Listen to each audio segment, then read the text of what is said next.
I've been in between jobs ever since I left college, doing different things here and there, odd jobs sometimes. It wasn't until I started as a 911 operator that I realized that's what I really wanted to do with my life. But it'd only been about 4 months when I received one of the most chilling, unexplainable, and spine-tingling phone calls of my life. The night it happened was a particularly grueling shift. I'd spent the last 10 hours dispatching police for the various houses. I was about 2 hours from finishing when I received a call from a little girl named Samantha. The following is a transcript of that call. 911 operator, what's your emergency? Hello? Mommy's fallen over. What's your name, honey? Samantha. Okay, Samantha, can you tell me where you live? I don't know the address. Can you find me? Yes, Samantha, I can trace the call. Can you tell me what happened? Mommy's been acting all weird the past few days. Not sleeping at nights, going around scratching at the walls. I'm too scared to come out of my room. I was in bed and I started hearing this weird moaning sound. Mommy sounded like a zombie. And that's when I heard someone giggle. What's Mommy doing right now, Samantha? Mommy's on the floor right now. She won't get up. Is she breathing? I don't know. I can't see her chest moving. I'm scared.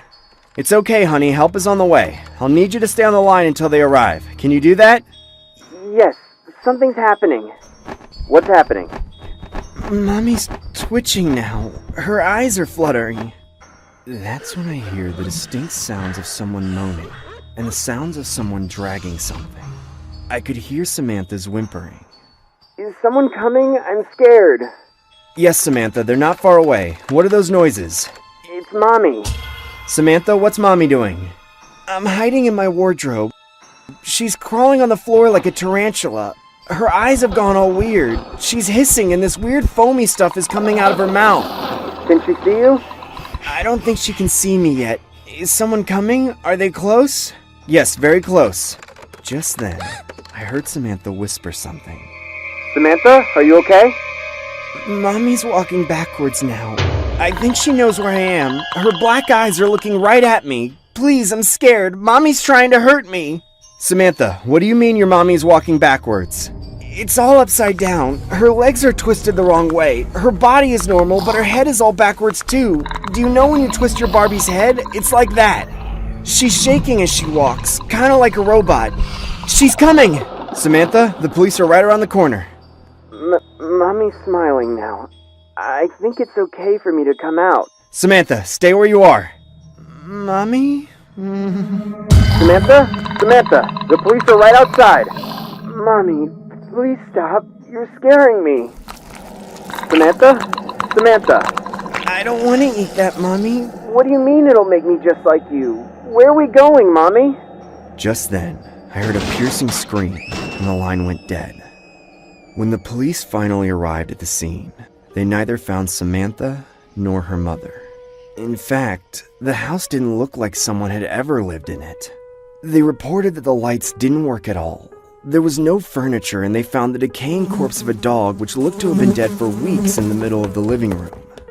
Insects, maggots, all kinds of detestable things were found slithering around the house, but not a trace of any living human being. Eventually, I quit my job the very next morning. That call has haunted me ever since then. I just couldn't comprehend my experience. My boss and the other officers were all adamant that they were sent to the wrong address. It was all deemed the fault of the dispatcher, me. But I know I wasn't wrong. I know the address was right, and I know there was no error in the system. It wasn't my fault. I think about Samantha every day, and I pray that nothing bad happened to her. However, deep in my heart, I know that someone was pretending to be her mother, and that someone did something unspeakable to her, something unthinkable. I will never forget that scream.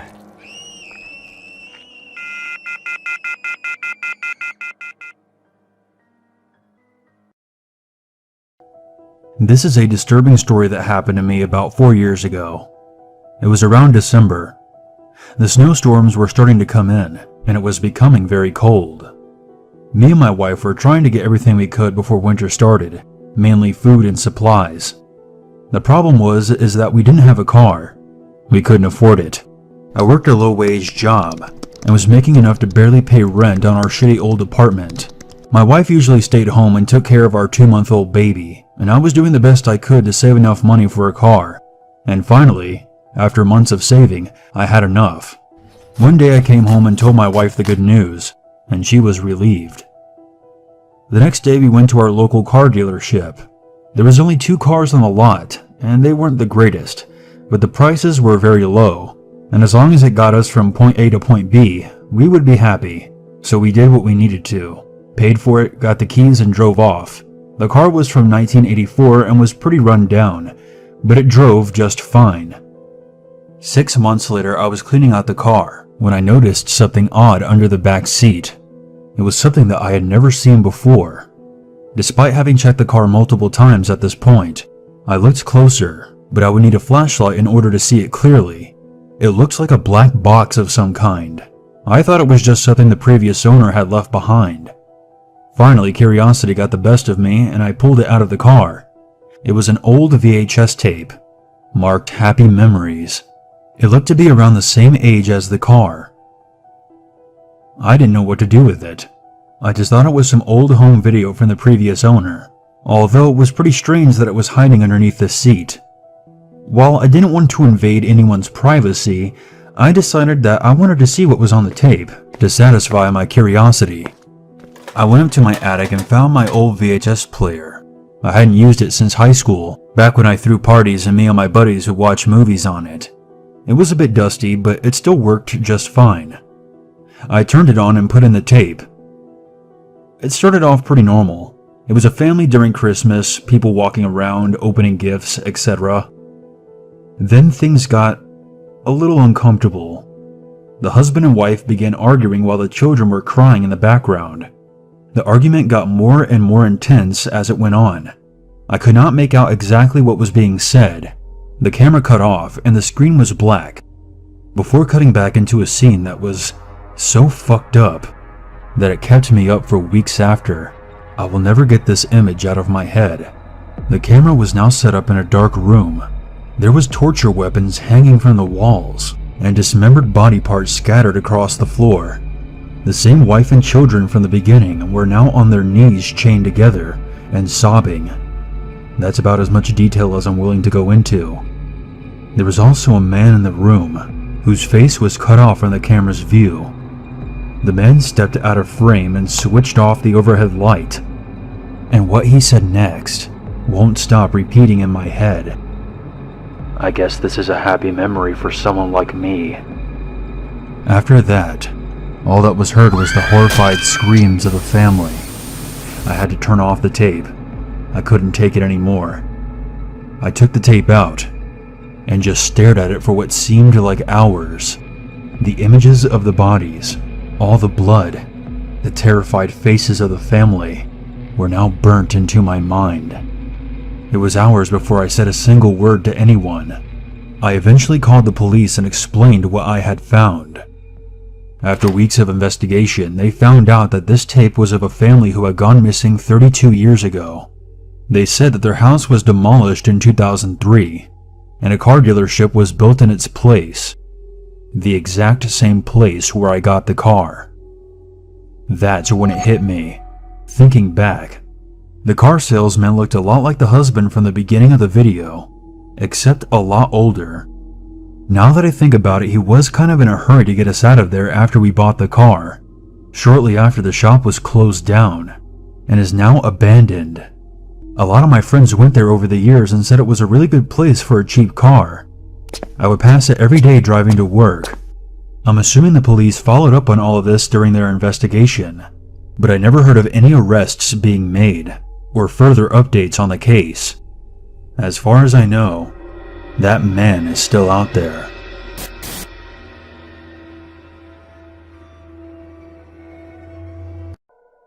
A couple years ago, I found this old VHS tape at my grandparents' house.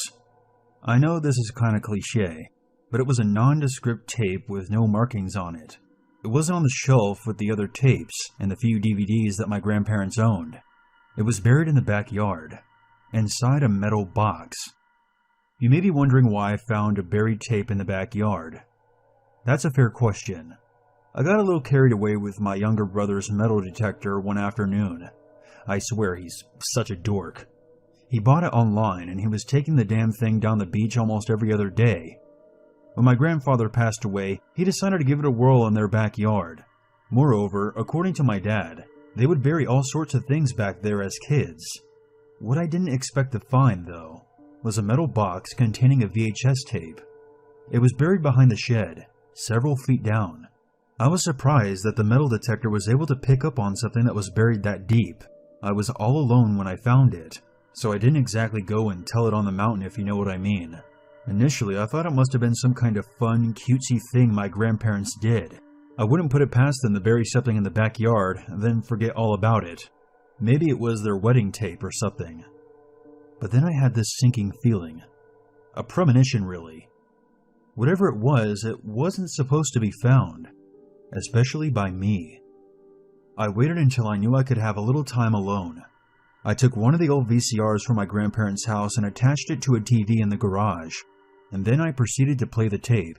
It was fuzzy and grainy because, you know, it was a really old tape. But then I started to get a little creeped out.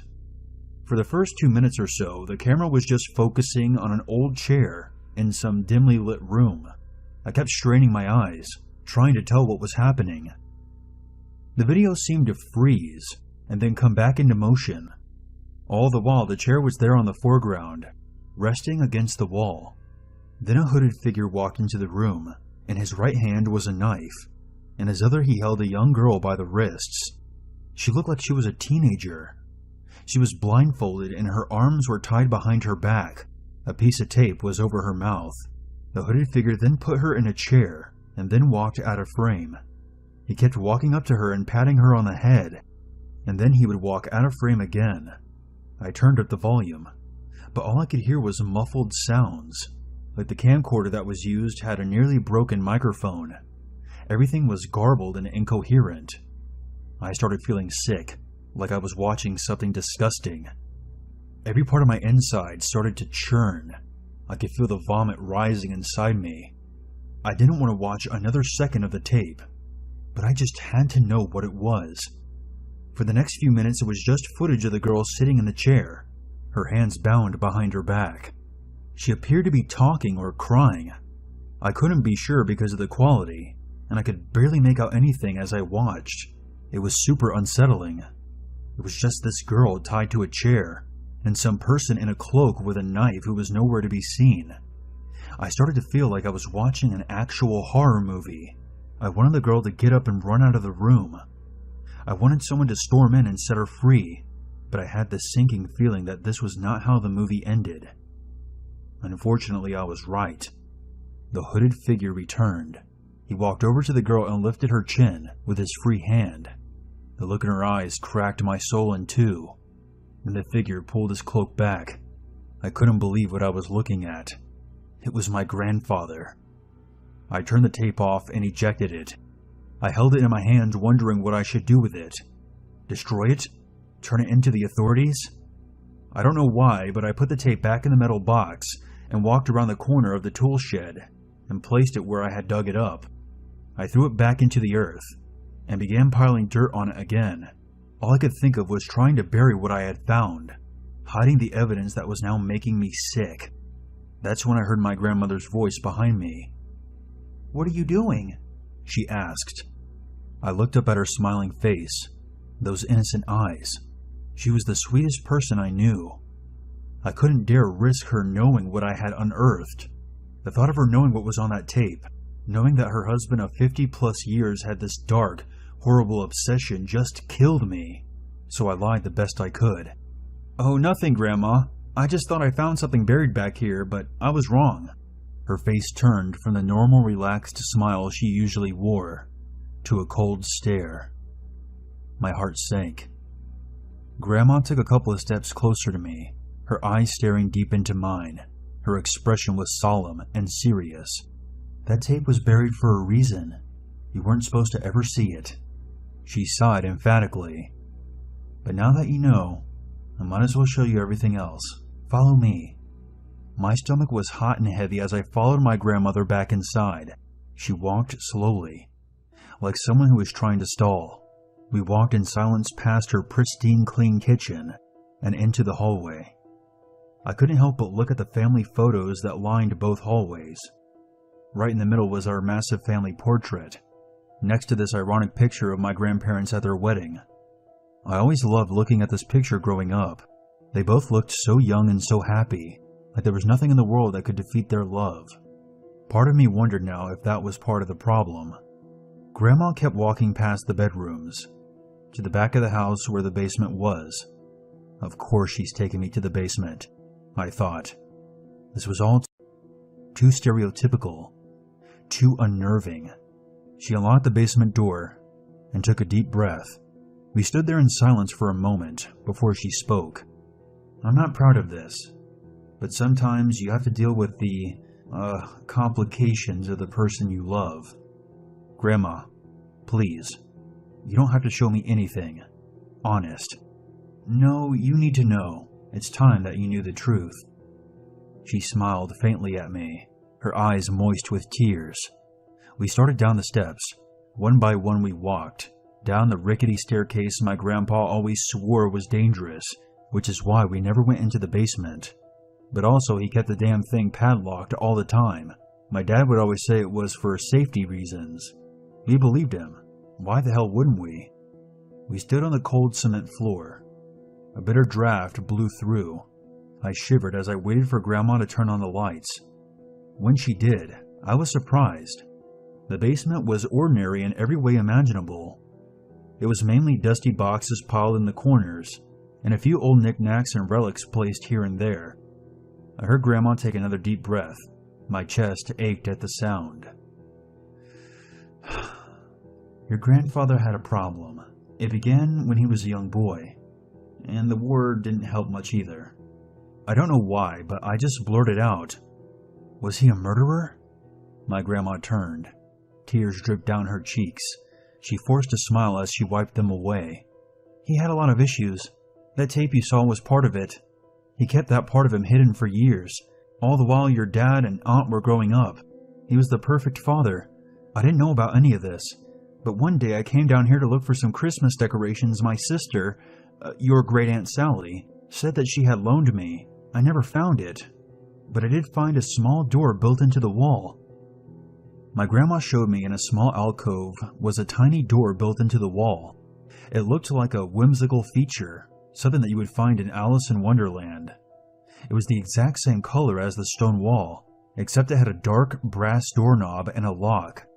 I never knew it existed, so naturally, I never tried to open it. I thought maybe it was your grandpa's secret treasure trove room. Boys love to collect and conceal their prizes, so I figured that's what it was. I was able to jimmy the lock open, but what I found... She paused, catching her breath, wiping her eyes again. "Well, you know what I found, don't you? I found a tape. But not just one. There were several of them." My grandma opened the tiny door to the wall and showed me what was inside. It was like a miniature blockbuster in there. Shelves lined the walls, enough space to house hundreds of tapes. But it was empty. Completely empty. "Here's where I found them, all lined up along the wall. He had magazines too. Dirty magazines. I couldn't talk to him for weeks, but then I finally confessed what I had found, and we talked through it." None of this made any sense to me. Why the hell would you go on living like everything was completely fine? If you had a psychopath living in the room with you, compiling his awful sex tapes, I didn't understand. At first, he promised to stop. He told me that he made his last tape and that it would never happen again. He told me all the girls in the tapes were misfits and troublemakers. They were lost girls that didn't have homes or morals. He was doing the world a favor, he said, ridding the world of unwanted women who would become pregnant and end up on welfare. And the sad thing is, I believed him. And I guess I agreed too. I stood there trying to find the words, but I was empty. Any notion of my grandparents' character disintegrated in that moment. I was enraged. I felt sick, angry, and betrayed, like my whole life and the legacy handed to me was a lie. Did my parents know? Did they care? Or were they as nonchalant about it as my grandma? I wanted to scream. I wanted to curse her out because this was twisted, sick shit. How could he? And how could you allow it? My grandma cupped my face in her hands like she used to do when I was younger. She looked into my eyes. You're a good soul. Some aren't so lucky, sweetie. Your grandpa had his demons. This was all too much. I started to pace back and forth. I didn't know what to say or what to think. None of it made any sense. But why didn't you turn him in? Why did you let him have this sick obsession? I tried to fight him on it at first, but something changed in me, I guess. I looked at her still confused, still in shock. What are you saying? Where are the rest of the tapes? My grandma smiled slightly at me, her dark brown eyes dry from tears. They locked into mine. I stared into them, and they were empty and void. After I couldn't get your grandpa to stop, I accepted my fate. All I could do was help him. What? You helped him? I would hold the camera. My heart was beating hard and fast. It was too much. Way too much. Where are the tapes? After your grandfather passed, I buried them, one by one in the backyard. I couldn't bear the thought of destroying our work, but I knew that no one could ever see them. She paused and looked at me. Unless, of course, you want to watch them. My grandma moved around the corner of the alcove, past the small door where the tapes had been concealed. She held up a suit bag and placed the bag on a hook on the wall. She unzipped the bag and held out its contents. It was a black robe with a hood. She smiled sadistically at me as she held it in her hands. He would want you to have this, she said.